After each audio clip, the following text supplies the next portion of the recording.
میرے آقا حضرت ام ہانی رضی اللہ تعالیٰ عنہ کے گھر آرام کر رہے ہیں کہ جبریل امین جو فرشتوں کے سردار ہیں نبی پاک کے دربار میں آتے ہیں. آرام سے جگاؤں کیسے؟ رب کا حکم ہے کہ محبوب کو بلایا جائے مگر محبوب آرام کر رہے ہیں. یہ وہی آرام ہے. مولا علی نے دیکھا کہ عصر کی نماز جاتی ہے تو چلی جائے، آقا کے آرام میں خلل نہ آئے. اب جبریل امین کو جگانا ہے. اللہ اکبر. اور پھر وہ سفر شروع ہوتا ہے. اب نبی پاک مکہ پاک سے بیت المقدس جاتے ہیں. سبحان اللہ. بیت المقدس کا سفر یہ براق پر کیا جاتا ہے. براق کی بات بھی سن لو ہے، جو اتنا پیارا مہمان ویسی سواری بھیجی جاتی ہے نا. اللہ نے اپنے پاس اپنے حبیب کو بلانا ہے. سواری بھیجی جنتی سواری براق. اچھا براق جو تھا اس کی سپیڈ کیا تھی ذرا سنیے گا.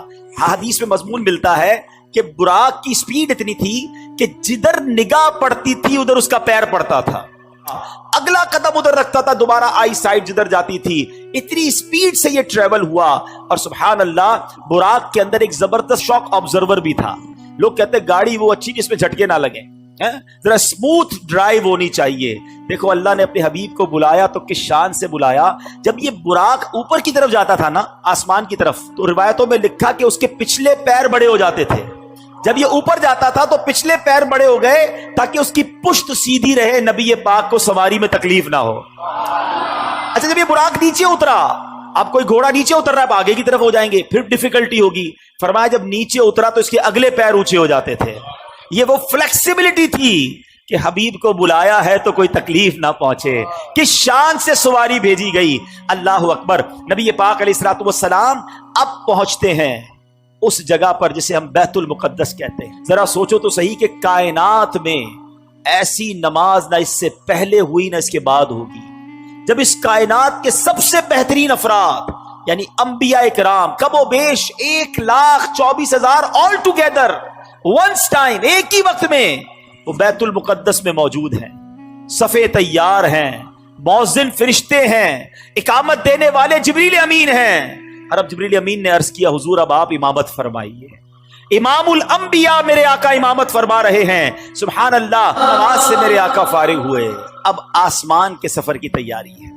اب سفر آسمان میں وہی براق ہے، وہی بارات ہے، وہی دولہا ہے، وہی باراتی ہے. آن کی آن میں پہلا آسمان آ گیا. یہ پہلا آسمان کتنا دور ہے ذرا غور کیجئے گا. پلک جھپکتے کچھ ہی لمحوں میں نبی پاک پہلے آسمان پر پہنچ گئے. اب یہ سب انبیاء جو ہے نبی پاک کو ویلکم کر رہے ہیں، مرحبا کہہ رہے ہیں. نبی پاک آگے بڑھتے گئے. اب سدرۃ المنتہا آ گیا. اب یہاں جو ساتھی ہے جو ام ہانی کے گھر سے لے کر ساتھ جا رہے جبریل امین، وہ عرض کرتے ہیں کہ حضور بس اب یہاں سے آگے میں نہیں جا سکوں گا، یہ میری لمٹ ہے. اس سے آگے گیا تو میرے پر جل جائیں گے. اللہ اکبر. اب اس کے آگے فقط رب کے حبیب جا رہے ہیں. یہ وہ مقام ہے کہ جبریل امین بھی پیچھے رہ گئے. اللہ اکبر. سورہ نجم ایسا لگتا ہے جب پڑھیں تو کہ نعت پڑھ رہے ہیں. اللہ کریم ارشاد فرماتا ہے بسم اللہ الرحمن الرحیم والنجم اذا ہوا. اس پیارے چمکتے تارے محمد کی قسم. ما ضل صاحبکم وما غوا. تمہارے صاحب نہ بہکے نہ بے راہ چلے. وما ينطق عن الهوى. اور وہ کوئی بات اپنی خواہش سے نہیں کرتے. ان هو الا وحی یوحى. وہ تو نہیں مگر وہی جو انہیں کی جاتی ہے. سنو میرے آقا جو کہتے ہیں اللہ کی طرف سے عطا ہوتا ہے وہ کہتے ہیں. اب یہ قرآن بتا رہا ہے کہ کیا ہوا وہاں پر. فرمایا ثم دنا فتدلى فکان قاب قوسین او ادنا. پھر وہ جلوہ نزدیک ہوا، پھر خوب اتر آیا تو اس جلوے اور اس کے محبوب میں 2 ہاتھ کا فاصلہ رہا بلکہ اس سے بھی کم. اب باتیں کیا ہوئی وہاں پر. قرآن کہتا ہے فَأَوْحَا إِلَىٰ عَبْدِهِ مَا أَوْحَا. اب وحی فرمائی اپنے بندے کو جو وحی فرمائی. رب نے جو فرمانا تھا فرمایا اور محبوب نے جو لینا تھا وہ لے لیا. تو اب یہ وہ سفر ہے میٹھے اسلامی بھائیوں کہ جب نبی پاک علیہ الصلوۃ والسلام یہ سفر کر کے واپس آئے. یہ عظیم سفر ہے.